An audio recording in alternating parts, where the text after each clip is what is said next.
I hope I didn't spoil the perfect record of pins and ribbons solving all the world's problems. I mean, you can't name a problem from guns to bullying to breast cancer that still exists after people wore a ribbon for it.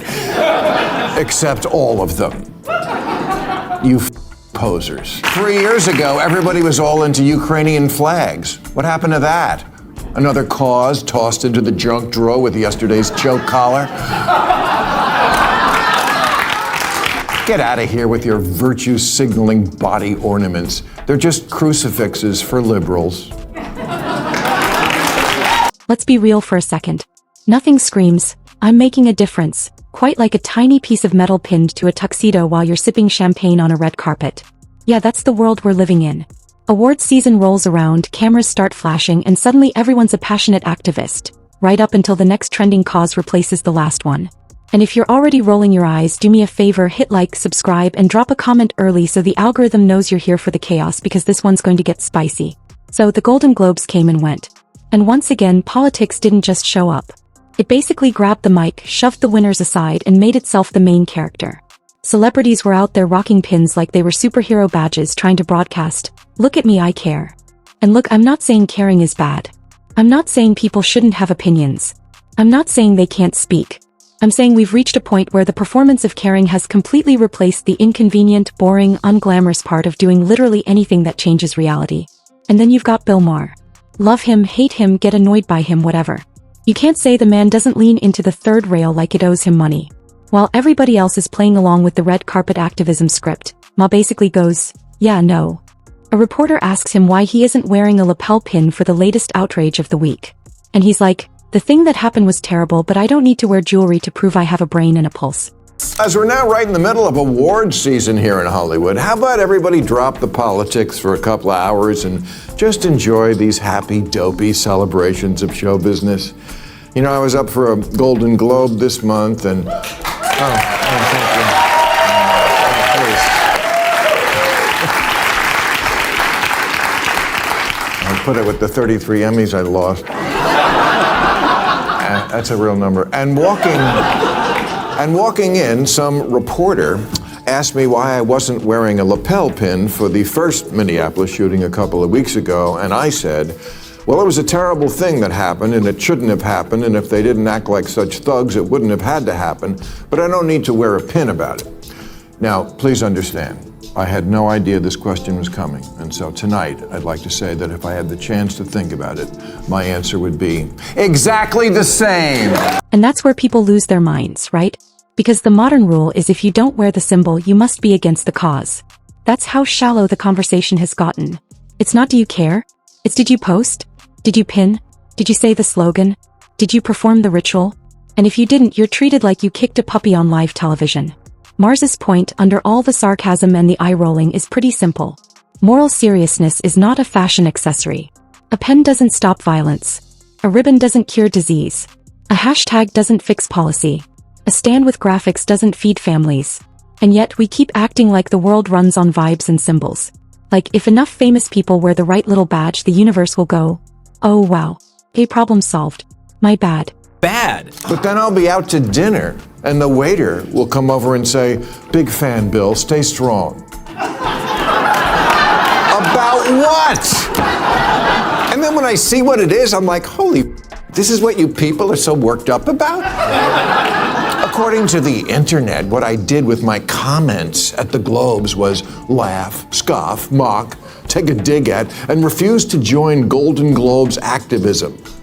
Golden Globes activism? Oh, you mean the activism of fixing a pin to my suit? That's why his line hits so hard. Name one problem. Guns, bullying, cancer, poverty, and corruption that stopped existing because people wore the right ribbon. You can't. And that's not because awareness is useless in every situation. It's because we've turned awareness into the finish line. We treat raising awareness like it's the same as changing outcomes. And it's not. Here's what it feels like. You're watching a house burn down and someone shows up, takes a selfie in front of the flames with a "Stop House Fires" sticker on their shirt, and then leaves to go to an after party. And then they get praised for being brave. Meanwhile, the house is still on fire. That's performative activism in a nutshell. It's activism optimized for applause. I hope I didn't spoil the perfect record of pins and ribbons solving all the world's problems. I mean, you can't name a problem from guns to bullying to breast cancer that still exists after people wore a ribbon for it. Except all of them. You posers. And Ma doesn't just criticize the pin. He criticizes the whole vibe of award season politics. Can we not do this for 2 hours just for a couple of hours? Can we do the thing these shows are allegedly for, celebrating movies and TV without turning every moment into a moral lecture? Because the truth is, a lot of people watching at home aren't thinking, yes, thank you, millionaire and designer clothes.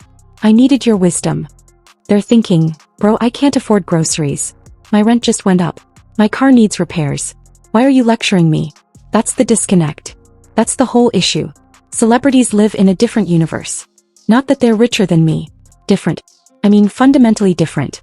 Private flights, multiple homes, security teams, assistants, and a bubble where normal consequences do not apply.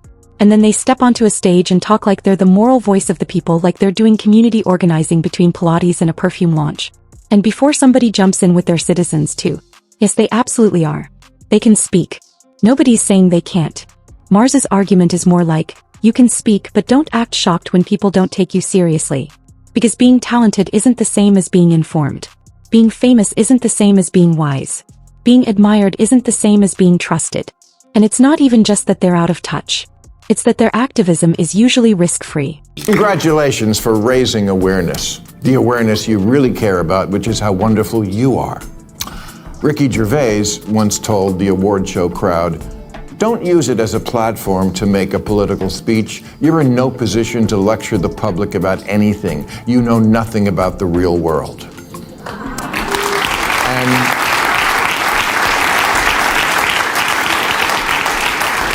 And of course, this is where celebrities say, "How dare you? We're citizens with just as much right to speak out." Agreed, you absolutely do. I'm just saying, don't. That's what makes it feel hollow. Real activism costs something. Time, money, relationships, opportunities, and safety. Real activism means you're willing to lose something for what you claim to believe. But pin activism, that's the safest bet imaginable. You get credit. You get claps. You get positive headlines. And if the cause becomes inconvenient later, you quietly unpin it and move on. No sacrifice required. That's why the Mars Ukraine pin call-out hits too. Remember that era? Blue and yellow everywhere. Big speeches, big emotions, and big we stand with statements. Then time passes. The algorithm gets bored. A new crisis takes center stage and poof, solidarity expires. Did the suffering stop? No. Did the war magically wrap up because a few A-listers wore a ribbon? No. The attention just moved on. Because for a lot of Hollywood, causes aren't commitments. They're trends, and trends have shelf lives. 3 years ago, everybody was all into Ukrainian flags. What happened to that? Another cause tossed into the junk drawer with yesterday's choke collar? Get out of here with your virtue-signaling body ornaments. They're just crucifixes for liberals.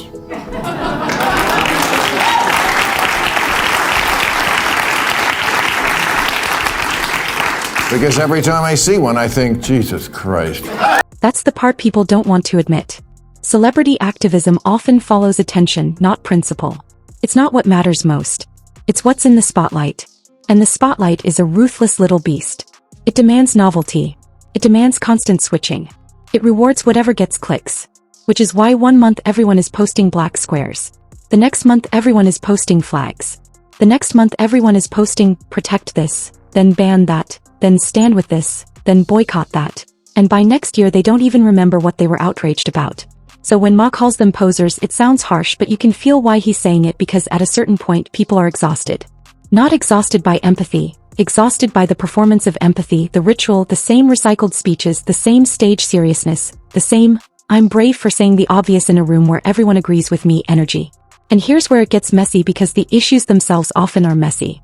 Ma even acknowledges that he's not doing the easy thing where you reduce everything to one villain and one hero and call it a day. He's saying reality is complicated, and the idea that you're going to slap a pin on your blazer and pretend you've engaged with any of the nuance is insulting. It turns real tragedies into red carpet props. And the reaction to Maher is telling. He makes one comment, one little refusal to participate, and suddenly people are texting him like he got drafted into a war. Stay strong.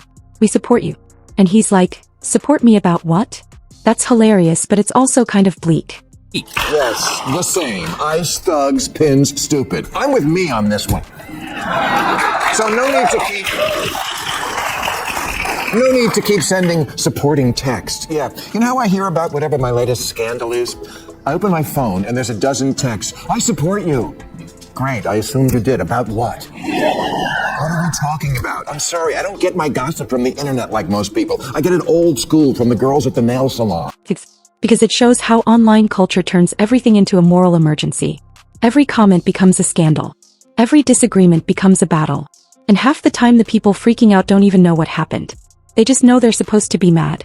And honestly, that's the part that should scare everybody. We're training people to outsource their opinions to the internet. We're teaching them to react first and understand never. We're building a culture where being seen as good matters more than doing good, and where the punishment for not performing is social exile. Now, Ma also brings up something else that makes people uncomfortable. Celebrity endorsements in politics can backfire. And I'm not even saying that as some universal rule. Sometimes endorsements help, sometimes they don't. But we've all watched it happen. A candidate rolls out a parade of superstars like it's a halftime show. And regular people don't feel inspired. They feel lectured like, oh cool. The billionaire singer and the actor with 6 homes want to tell me what's best for my family. That doesn't land the way Hollywood thinks it lands, because the average person is dealing with affordability, bills, rent, food, gas, safety, schools, work. And when celebrities jump in, it can come off like cultural elites trying to steer the country from a penthouse. Even if the message is well-intentioned, the messenger is the problem. People don't trust it. Not because they hate art, but because they hate being talked down to by someone who doesn't live their life. It's having the opposite effect of what you want. Every big name in show business came out for Kamala Harris, from Oprah to Clooney to Beyonce, and she lost every swing state. A survey of Ohio voters found Taylor Swift's endorsement actually had a negative impact, with 24% saying it made them less enthusiastic about her as a candidate. Come on. Read the room, Democrats. And that's the irony. Celebrity activism often activates the opposite reaction. Eye rolls, skepticism, cynicism. It turns neutral people into annoyed people. It turns maybe I'll listen into please stop. And then Hollywood acts confused, like, why aren't they grateful for our guidance? Because nobody asks for guidance from somebody who thinks a candle that smells like their body is an important contribution to the human experience. Ma basically says it's okay that you're stars. We like stars. We want stars. We want people who live glamorous lives, who entertain us, who make art, who live big. That's part of the deal. But stop pretending that being a star automatically makes you a public philosopher. Stop trying to cash your fame as credibility. And when he says celebrities rail against privilege while enjoying the biggest privilege of all, staying clueless, that's a punch. Because it's true. Privilege isn't just money. It's insulation from consequences. It's being able to be wrong over and over and still get applause. It's being able to live in a bubble where everyone agrees with you, where dissent is harmful, and where slogans substitute for understanding. So what's the solution then? Are we saying celebrities should never speak? No, that's not realistic. And honestly, it's not even necessary. The solution is simple and brutal. If you're going to speak, do it like you mean it. Put skin in the game. Fund something real. Build something. Advocate in ways that aren't about your image. Support people on the ground who actually know what they're doing. And if you're going to wear a pin, fine. Just don't act like that pin is a personality, a worldview, and a moral achievement. All rolled into one, because people can smell fake. They can smell it instantly. They can smell I'm doing this because my publicist told me. They can smell I'm terrified of Twitter. They can smell I want applause. And the more they smell it, the more they tune out. And when people tune out, even the real causes suffer. That's the tragedy of performative activism. It doesn't just do nothing. It makes people less receptive to the issues altogether. That's why Maher's refusal resonated. Celebrities aren't helping. And why would they? In a country where the big issue now is affordability, outside of, Springsteen and a few others, celebrities don't strike people as relatable or in touch. And what their activism mostly activates is eye rolls. Because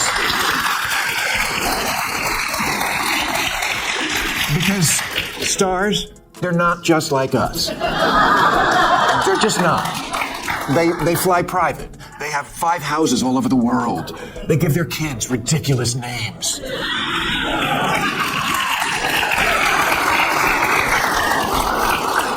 They make candles that smell like they're...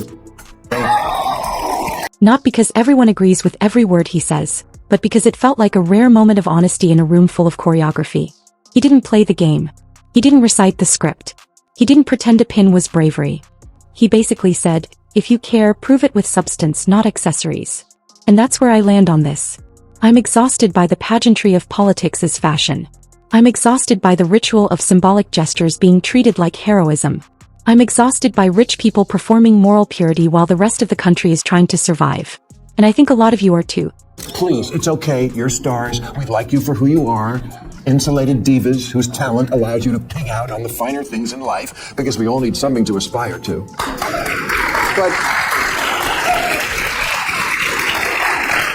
But being talented, which you are, isn't the same as knowing things or having the credibility to advise people on their politics. You rail against privilege, but you avail yourself of the greatest privilege of all, to remain clueless.